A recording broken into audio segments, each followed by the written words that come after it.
everybody, it's me, Gypsy. I'm trying to get comfortable in this chair. Forgive me. Thought today would be a good day for a rambling and unedited chat. It's pretty dismal outside right now. It's really gray and it's about 52 degrees and it's kind of just foggy and misty and not at all appealing. And I've had ups and downs all week and I'm still in my jammies. I've got housework to do, of course, but what are you gonna do when you feel kind of I'm also having kind of a high pain day. When it gets really humid and cold out, my arthritis and my Ehlers-Danlos really affect my joints, and so everything hurts. And honestly, I did not want to leave the comfort of my heated blanket in my bed this morning, but I have 4 cats to feed every morning, so I had to get up. They were meowing at my door, telling me, "Mom, it's time to eat." So I got up. As you may or may not know, I had a birthday in October, middle of October, in which I turned 50.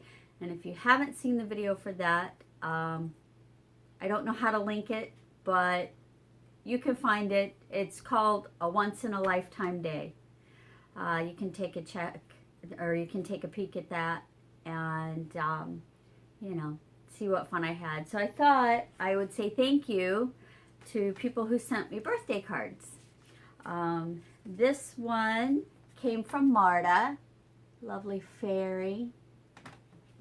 And this one came from Candy and John. Isn't that nice? They made that. That's so awesome. This one came from Julie. I like that one. Actually, I like them all. This one is from Sam and Linda. How cute is that? This one's really gorgeous. This is from Christy Joe. And this one is from Jessica. So thank you for the birthday wishes, and thank you for everyone who wished me a happy birthday on my birthday video. I do appreciate that. That made me feel really special because I was kind of feeling kind of about turning 50. So I really appreciate you all taking the time out to comment and wish me a happy birthday. There's been a few changes around the homestead. You've probably already seen the video where I had to get rid of Bessie Blue. She's currently in the barn. That is my great big blue wood cast iron cook stove. Unfortunately, it produces more heat than what is safe for my house.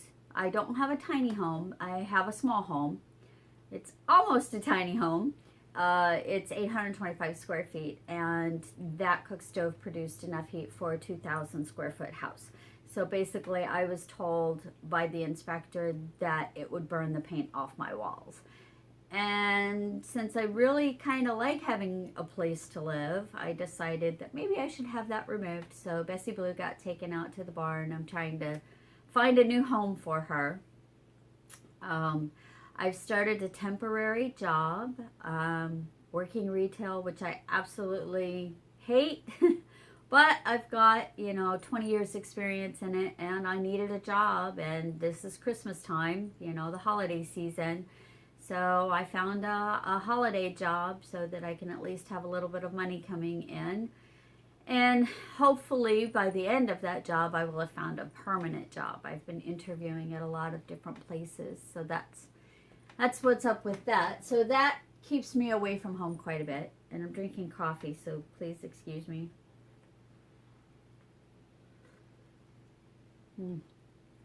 I do love coffee.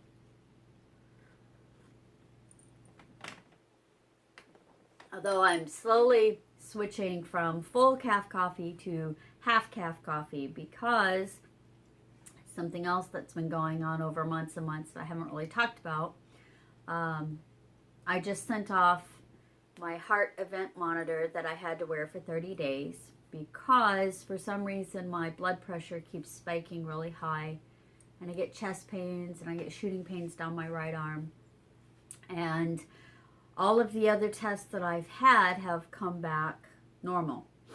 I've had, you know, echo stress test, normal EKG, blood work done. I had a CT scan of my arteries, of my heart. Everything came back normal, but my blood pressure every now and again will jump to like 142 over 92. And it normally runs about 107 over 60. So they're trying to figure out what's going on because my diet has actually gotten better.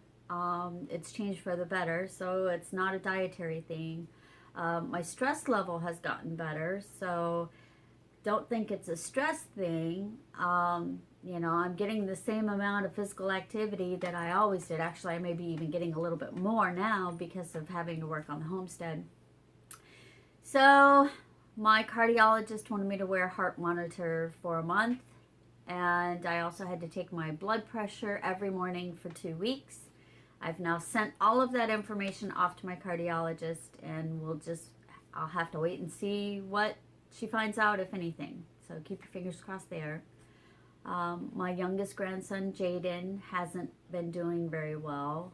To update you, he was born in July with hypoplastic left heart syndrome, which means he was literally born with half a heart.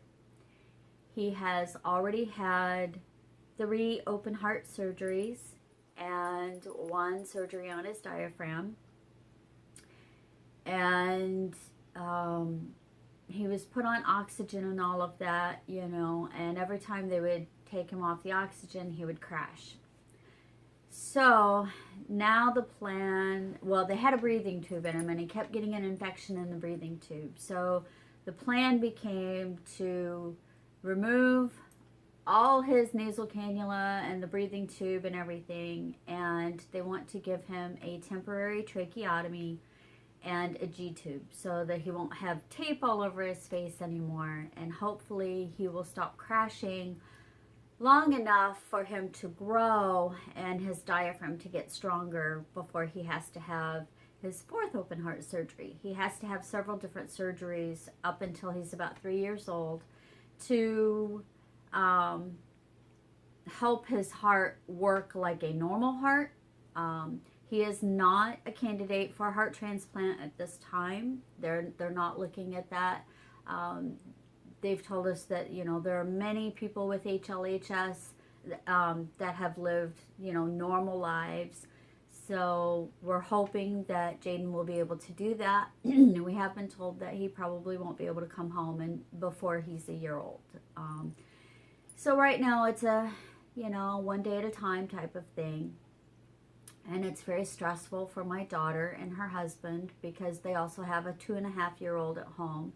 And my son-in-law is in the National Guard, so he has to leave for duty at some points, you know.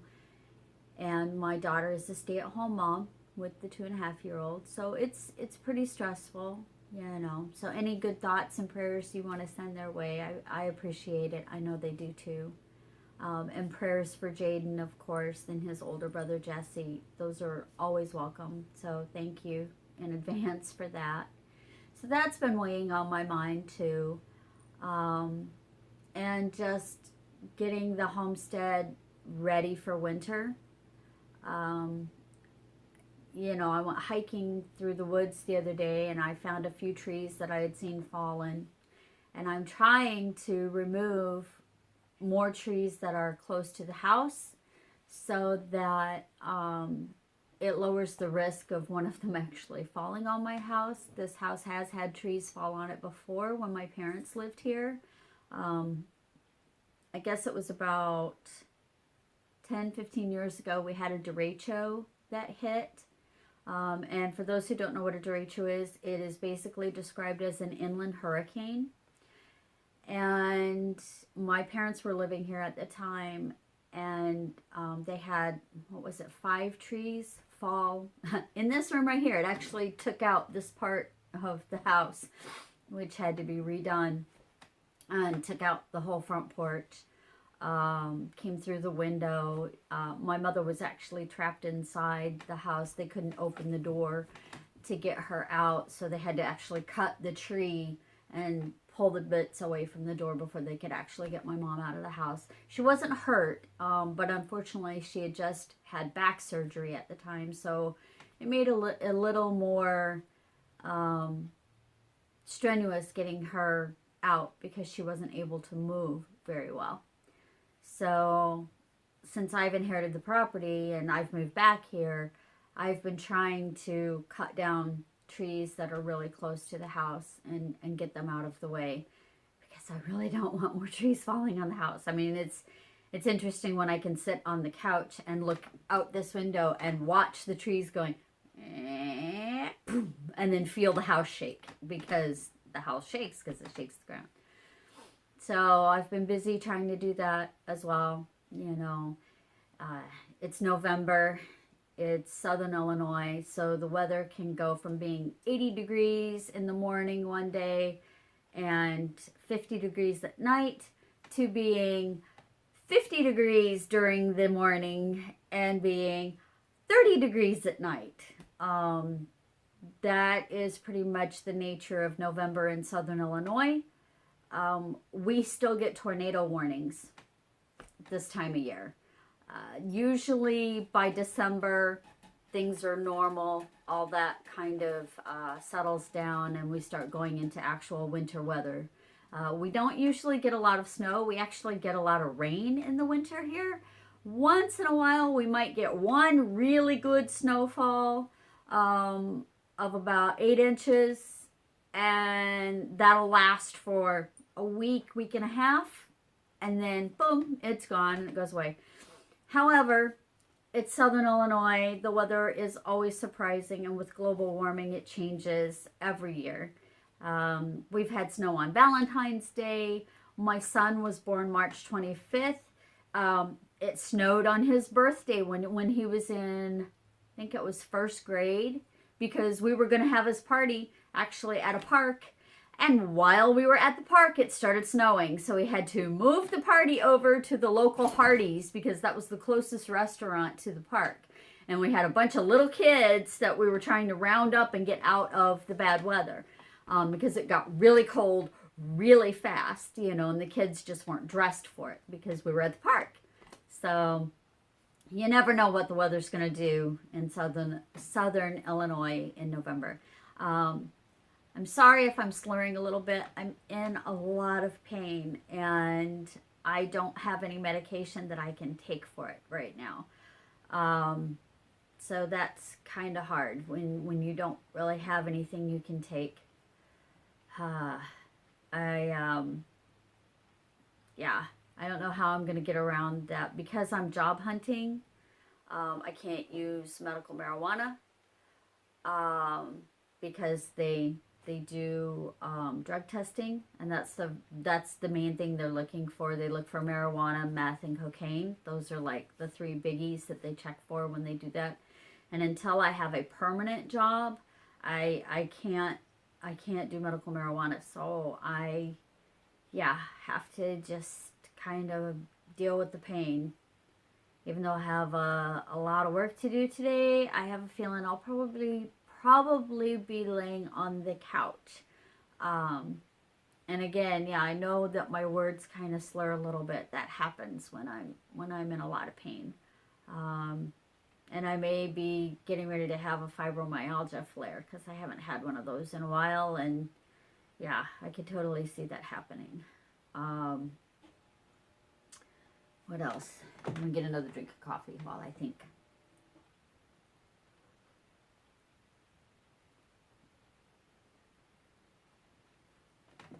Oh, let's see. I'm getting ready for Tabitha to get her spay. She will get that the first week of December. I've already paid for it, thank goodness. But that's not going to be fun for her. I've dealt with having to spay and neuter my cats before, so it's usually the first couple days afterwards, you know, depending. I mean, I had one cat that was really sore, and hers was actually a difficult spay because the vet said her organs went up higher than what she expected them to. She was kind of deformed inside, so that one was a little more painful, and we had to keep a closer watch on her. We had one that had an emergency spay, but she was kept at the vet's office for 3 days because she was, you know, in danger. And then, now when I've gotten the boys neutered, they're usually fine. You know, they usually don't have really any reaction. It has just started raining. Oh, okay. That explains why my sinuses are all icky and plugged up. So, trying to think of what else is going on. I'm doing my best to keep up with the video schedule. I hope you all have been enjoying the videos that I've been putting out. I do ask for suggestions. I read every comment that you write. I may not respond to all of them or comment on them, but I do read them and I take notes. So if you give me suggestions, I do write them down. I have a notebook in which I write everything down. I have all my video ideas of things I'd like to do. By all means, do not be afraid to suggest things. The only thing I ask is that in the comments you be kind. You know, be kind. We're all in this rat race together, so we might as well love one another. If you're hearing strange noises, Tabitha is like running back and forth across the floor, chasing one of her toys. She keeps batting one of her toys. So she's running back and forth, and then she goes over to my log pile for the fireplace, and she scratches on the log pile. So if you're hearing lots of strange noises, that's what that is. I guess that's about it that's going on for me right now. I hope everything is going well with you wherever you are. I hope you're preparing for the holidays. I know I am. Thanksgiving, I don't know what I'm doing for Thanksgiving yet. It looks like it might be just me. I know my son has plans to go skiing with some friends of his, so he won't be here. And my daughter was talking about they may be going over to her mother-in-law's for Thanksgiving. So it may be me in my pajamas with, you know, a bucket of rice or something, watching old movies on TV, because that's kind of what I like to do if I'm by myself. We celebrate Yule in my family, or I celebrate Yule. My children's father celebrates Christmas, so we can, you know, split it up. Yule falls, it's the winter solstice. It falls around the 21st of December in Northern America. And so, you know, I've told my kids that's the only day that I really, really want for me. I want them to be here. I want my grandkids to be here is for Yule.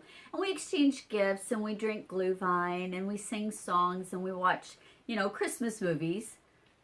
So they'll be coming over for that. So I won't be alone for that holiday, which is good, because that one's kind of an important holiday for me for family time. We have lots of traditions that we do. We like to string popcorn and put it on the trees for the birds. Popcorn and cranberries. Sometimes we make candles.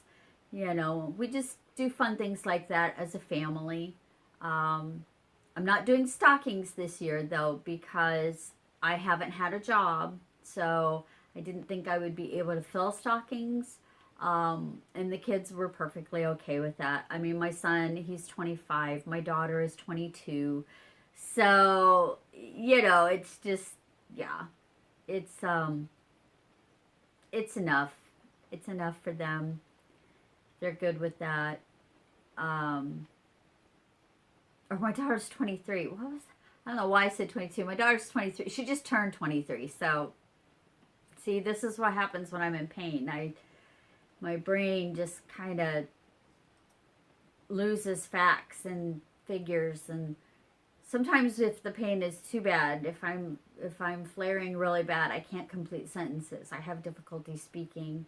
For anyone that knows anything about fibromyalgia, it's horrible. It's a neurological disorder, and it affects everything. I get to the point on really, really bad flare days. I get to the point to where I literally can't move. I can't even roll off the bed. I have gotten to the point to where I've literally crawled to the bathroom because I couldn't stand up because I was in so much pain. So yeah, if you donate to research at all, please donate to finding a cure for fibromyalgia, because they still haven't even figured out what causes it. So, and I got diagnosed with it, let's see, I'm 50.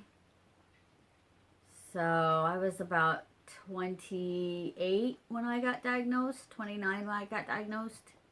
So, yeah, not fun. Not fun at all. And the medication I was taking for it was gabapentin, and it was making me just as bad as having the pain was. I mean, it took the pain away, but I couldn't talk right. I would forget what I was saying. It made me seem like I had dementia, seriously, and I would forget what I was talking about. And I told my doctor that, you know what, I would rather deal with the pain and be cognizant of what I'm doing than to not be in pain but not remember having a conversation with my kids. So I'm dealing with the pain in order to be able to remember what I'm doing.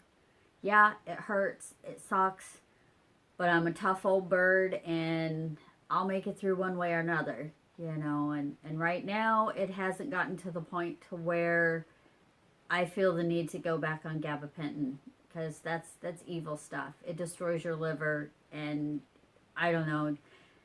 To me, I would rather feel the pain and have memories than to not feel the pain and lose months of my life because I can't remember what was said or who I talked to. Anyway, sorry, rambling. That's why this is called Unedited Ramblings and Chats, because sometimes I do go off on a tangent. I don't know what else I was going to say now.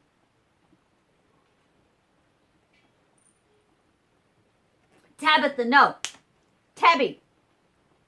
Sorry, I have a lit candle that you can't see over there, and Tabitha was climbing over to the table and getting really close to the candle, and I didn't want her to do that. Yeah, it's really raining now. I don't know if you can hear that.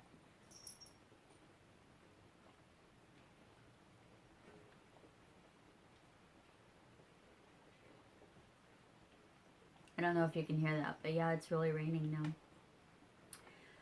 I suppose that this will be the close because I can't think of anything else I was wanting to tell you.